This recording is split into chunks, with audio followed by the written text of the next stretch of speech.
So I've been watching a lot of Supervive recently. Some may call me a Supervive addict even. I like to call it dedication, but in the hundreds of hours I have put into this game without it even being out yet, I have found that many new players in the game make the same mistakes that make them lose more games and destroys their Supervive gaming experience altogether. So let's take a step back, take a breather, and discuss the 5 mistakes that Supervive noobs are making right now and will continue to make leading into beta and beyond. The first mistake we are going to discuss is at the very beginning of the game off of the drop. Supervive is so unique and different from every other battle royale in the sense that you can't drop in the same place every game and expect to win. There isn't a tilted towers in Supervive outside of maybe the stacks, which I mean is kind of sad I guess, but it does keep the game fresh and exciting. Instead, you want to think about the drop in a couple of different ways. First off, you almost always want to drop from the outside of the map in instead of the inside of the map out. This is because it's going to lead you to have the most amount of space to clear camps and vaults, which means more money, more powers, more items, more everything. If you start in the middle and then rotate out, you have a higher chance of running into enemy teams early that have already cleared the area, while also having a higher chance of running outside of where the zone is going. It is just a disaster that kills your tempo for the entire game. Okay, but dropping outside in is not the only thing to look for. You also want to make sure that you prioritize an objective to play for early. This could be from going for a gold armor zone to going for the prized kaiju vault. Sure, there will always be early team fights that happen here, but the power you could get from these locations is such a big deal that it is definitely worth the risk without a doubt. The next mistake is the perfect transition from the previous mistake. When dropping for an objective against enemy teams, newer players and veterans even get really flustered and make bad decisions simply because they don't want to lose the game right away. Then you take a bad early team fight and your game is what I like to call cooked.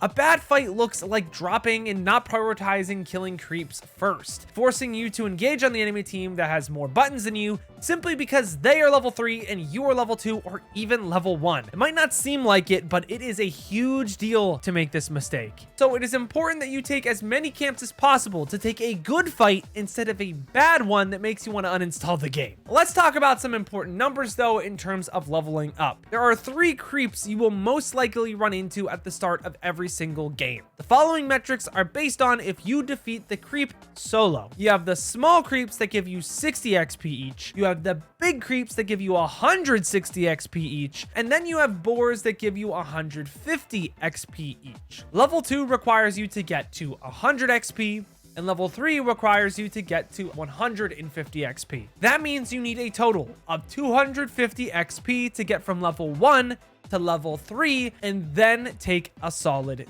team fight. This requires your team to get on average 1.5 camps in groups of 2 to get your levels. Use this knowledge to plan your drops even more precisely so that you can lose because you're actually bad at the game and not because you aren't even playing the same game as your opponent.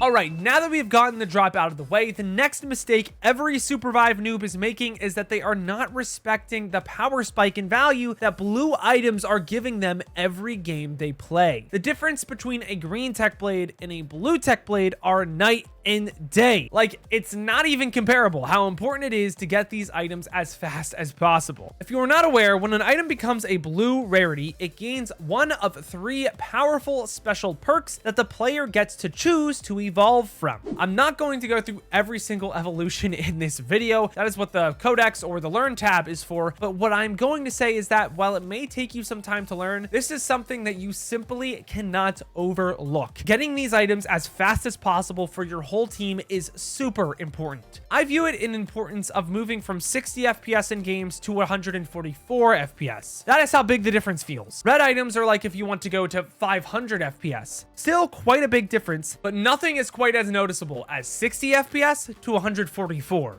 It is just such a big deal. So make sure you go around, kill creeps, pick up scrap, and level up those items. This naturally leads us to another mistake Supervive noobs are making, and that is not using their gold efficiently, or they're just not using it at all. Gold is such an important resource that oftentimes goes overlooked. Gold can be used for jump pads, as well as occasional rare items in the shop, and even be used to repair armor at the campfire. This might sound pretty insignificant, but typically games in BR come down to 3 teams remaining, where your goal is not to be the team in the middle of 2 opposing teams. Jump pads and campfires are your only consistent tools to keep you up in the late game. On top of this, sometimes you'll just run across exotic red items in the shop from time to time, casually, just chilling there. You want to make sure you have the gold to afford items like this, especially if the luxury goods storm shift is active. The biggest tip I can give you is, if you are just starting out, to prioritize taking visits to the shop if you are running low on some of the essentials, and allocate some of your brain power to thinking about gold always. It is not a throwaway resource, so don't use it like that.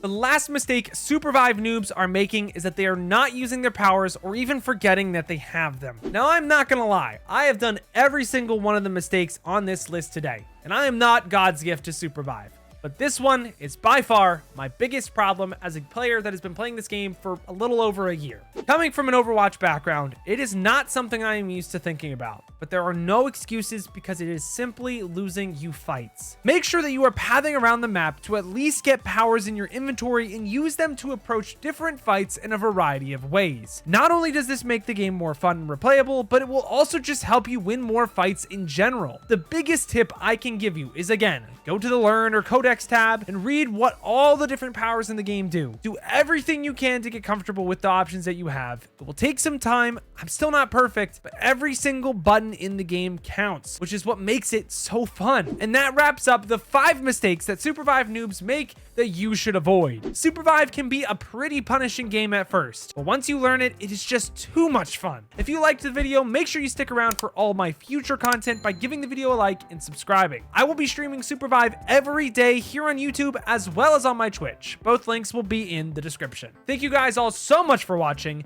but until next time, I've got to peace out and Paz out. I'll see you in the next one.